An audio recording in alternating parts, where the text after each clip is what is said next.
दोस्तों, बैंकिंग बंधु चैनल में आपका स्वागत है। आज का हमारा वीडियो का टॉपिक जो है वो काफ़ी खास है, क्योंकि हमने इसमें कैनरा बैंक का, सिंडिकेट बैंक का, आप अगर होम लोन लेने का मन बना रहे हैं, क्योंकि कैनरा बैंक काफ़ी अच्छा बैंक है, तो उसका होम लोन का प्रोसेस क्या रहता है, हमने इस वीडियो के अंदर स्टेप बाय स्टेप पूरी जानकारी आपके साथ शेयर की है कि आपको पहले सबसे क्या करना पड़ेगा, घर कैसे खरीदना है, आपको अपने घर के लिए क्या आइडेंटिफिकेशन प्रॉपर्टी कैसे होगा, वैल्यूएशन रिपोर्ट, सर्च रिपोर्ट आपको कहाँ से करानी है, बायर सेलर का एग्रीमेंट आपको कब करना चाहिए, आपको अपने पॉकेट से कितना लगाना है, घर का लोन कितने में मिल जाएगा, सारी चीज़ें हमने आपको इस वीडियो में शेयर की हैं स्टेप बाय स्टेप। चलिए हम पता करते हैं कि कैसे ये सारा प्रोसेस आप एक एक करके इन स्टेप्स में आगे देखिए हमारी वीडियो को कि कैसे हम इनको पूरा करते हैं। सबसे पहले जो स्टेप हमने आपको बताया कि आपको अपनी पॉकेट से कितना लगाना है और लोन कितना मिलेगा, ये आपका पहला स्टेप है। आपको बजट अपना आइडेंटिफाई करना है, सेट करना है कि आपको कितने का होम लोन लेना पड़ेगा ताकि आपको अपनी मनपसंद का घर मिल जाए। तो आपको कितने का होम लोन लेना पड़ेगा से तो काम बनेगा नहीं, कितने का बैंक आपको होम लोन देगा वो जानकारी जरूरी है। तो आपका होम लोन का अमाउंट किन फैक्टर्स पे डिपेंड करता है, उसकी वीडियो हमने आगे बनाई है, आपके लिए डिस्क्रिप्शन बॉक्स में है, उसका लिंक आप देख सकते हैं। हमने मोटा मोटी आपको यहाँ पे बता दिया है कि आपके होम लोन का अमाउंट किन चीज़ों पे डिपेंड करता है, कि कैसे कैसे आपको होम लोन लेते हुए किन चीज़ों का ध्यान रखना चाहिए। आपकी कितने साल की सर्विस बची हुई है, अगर आप बिजनेस करते हैं तो आपकी एज क्या है, आपके घर की प्रॉपर्टी की लाइफ कितनी बची है, आप पुराना घर खरीद रहे हैं मान लीजिए, तो आपके घर की लाइफ कितनी बची है। कोई घर ऐसा तो नहीं है कि सालों साल चलता है। अगर मान लीजिए 25-30 पुराना घर आप खरीद रहे हैं तो आपका घर और कितने समय तक चलेगा ताकि बैंक का भी पैसा सुरक्षित रहे। आप कितने फैमिली मेंबर्स को जोड़ सकते हैं लोन लेने के लिए, कितनी एज उनकी है, सबसे ज़्यादा वाले फैमिली मेंबर की एज क्या है, सिबिल स्कोर क्या है, ये सारे फैक्टर एक एक करके हमने अपनी कैनरा बैंक की होम लोन की वीडियो में डिस्कस किए हैं, वहाँ से देख सकते हैं। सारा कुछ आपको पता लग गया कि कितना लोन मिलेगा, कितना पोर्शन आप लगाएंगे। उसके बाद आ जाइए आइडेंटिफिकेशन ऑफ प्रॉपर्टी, कि आपका कितना पैसा आप प्रॉपर्टी खरीदने में लेंगे, कौन सी प्रॉपर्टी मिलेगी आपको, प्रॉपर्टी के बारे में आपको जानकारी लेनी है, आपकी कहाँ प्रॉपर्टी खरीदे, आपके पास पैसा है, साइज क्या रहेगा, लोकेशन क्या रहेगी, फ्लोर आपको कौन सा लेना है, नीचे के फ्लोर लेना है कि ऊपर का फ्लोर लेना है, ईस्ट वेस्ट। आपको प्रॉपर्टी आइडेंटिफाई करने के लिए, प्रॉपर्टी देखने के लिए, प्रॉपर्टी सिलेक्ट करने के लिए आपको प्रॉपर्टी का विजिट 3-4 बार करना पड़ता है। मतलब आपको धूप आ रही है कि नहीं उसको देखने के लिए आपको धूप में जाना पड़ेगा, प्रॉपर्टी के आपको छाया कब कब रहती है वो देखने के लिए आपको धूप में जाना पड़ेगा। आपको प्रॉपर्टी सिलेक्ट करने के बाद ये देखना पड़ेगा कि भैया इन प्रॉपर्टी में आगे पीछे दाएं बाएं कौन कौन लोग रहते हैं, अच्छी लोकेलिटी में है या नहीं है, आपको कितने वॉशरूम है उसके अंदर, बालकनी कितनी बड़ी है, छत आपकी अपनी है या नहीं, किचन छोटा बड़ा है या नहीं, ये सारे फैक्टर्स आपको देखने होते हैं। फिर आप आ जाइए, तीसरा स्टेप आता है टाइटल सर्च रिपोर्ट का। आपने प्रॉपर्टी आइडेंटिफाई कर ली, उसके बाद आप आइए, आपको देखना है कि प्रॉपर्टी साफ सुथरी है या नहीं, मतलब आपकी प्रॉपर्टी में कोई डिस्प्यूट तो नहीं है। अगर लोन चल रहा है तो कितने का लोन चल रहा है,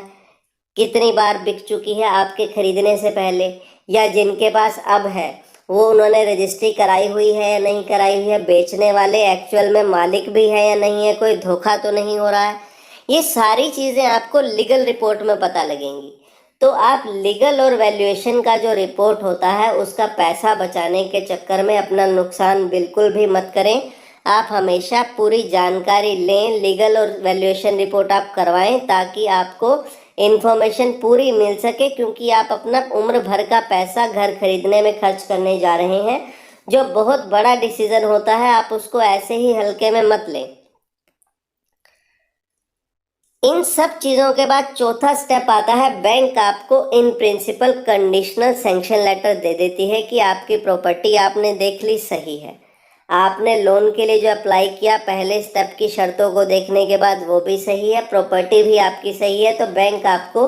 कितने का लोन देगी, किस रेट पे देगी, क्या आपके चार्जेस लगेंगे, क्या कंडीशन रहेगी, कितने सालों के लिए मिलेगा, सब आपको बैंक एक in principle loan sanction letter में लिख के आपको दे देगी। आप निश्चिंत हो सकते हैं कि बैंक ने अब आपको लोन देने के लिए स्वीकृत कर लिया है।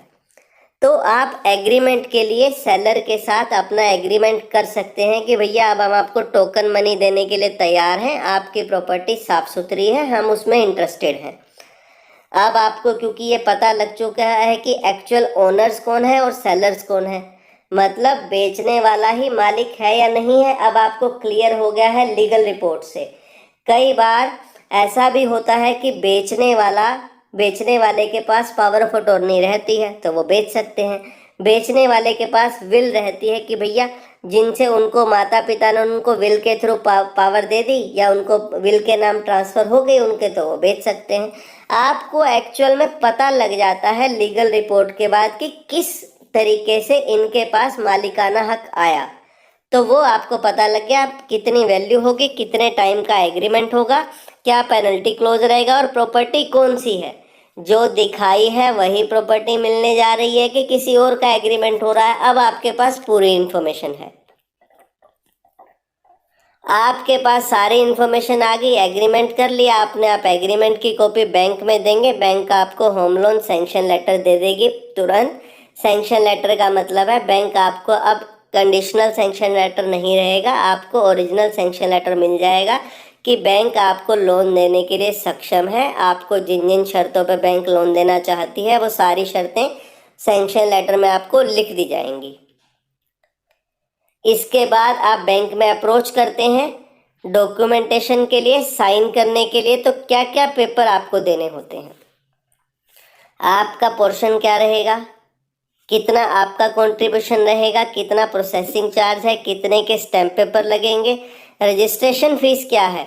ईएमआई वगैरह क्या बनेगी आपकी,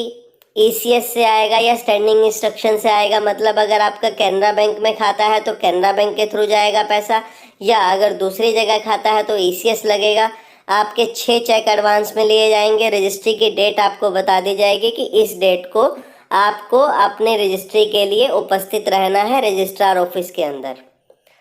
यहाँ देखिए बैंक का जिम्मा हो जाता है, बैंक की ड्यूटी बनती है अब आपकी रजिस्ट्री कराने की, क्योंकि आपने बैंक से लोन लिया है। अब बैंक की भी रिस्पॉन्सिबिलिटी बनती है कि आपको जो बैंक लोन देने जा रहा है प्रॉपर्टी सही है, उसको बैंक अपने वकील के थ्रू एग्जीक्यूट कराते हैं। देखिए बैंक ने अपने एडवोकेट को रिस्पॉन्सिबिलिटी दे दी, अब आगे अपॉइंट कर दिया कि आपकी रजिस्ट्री कराएं, तो बैंक के वकील ही आपके सेलर से जिनसे आप खरीद रहे हैं सारे पेपर्स लेंगे, जो आपके हक की बात है उन सारे पेपर्स की जेन्युइननेस देखना कि वो भैया पेपर्स जो है ओरिजिनल है कि नहीं है, कभी कोई फोर्स्ड पेपर्स तो नहीं है, वो सारे चेक करना बैंक के वकील की जिम्मेदारी होती है। तो आप भी उसमें हिस्सेदार नहीं बनते हैं कि सब कागज बैंक ने सोच समझ के ठोक बजा के चेक करके ही लिए हैं, आपकी टेंशन बहुत ही कम हो जाती है। फिर आप देखिए जो उसको पेमेंट करना है, डीडी देना है या आरटीजीएस देना है, बैंक के वकील उनको आपके रजिस्ट्री पेपर्स में सब डिटेल लिख दी जाती है, आपके नाम पे रजिस्ट्री हो जाती है और सारे पेपर बैंक के वकील आपके सेलर से ले लेते हैं, आपको फोटोकॉपी हैंडओवर कर दी जाती है और बैंक आपको एक फ़ोटोकॉपी पे रिसीविंग भी देते हैं कि हमने ओरिजिनल पेपर्स आपके ले लिए हैं। तो कितने ओरिजिनल पेपर, कौन कौन से पेपर चेन और टाइटल डीड्स के साथ बैंक ने ले लिए हैं, ये सब कुछ रहता है। आपका होम लोन हो गया कंप्लीट, आप बन चुके हैं घर के मालिक और आपको सारी फॉर्मेलिटी, सारे प्रोसेस अब आपको और कुछ नहीं करना है, बैंक में केवल आपको एक मिठाई का डब्बा लेके जाना है बस।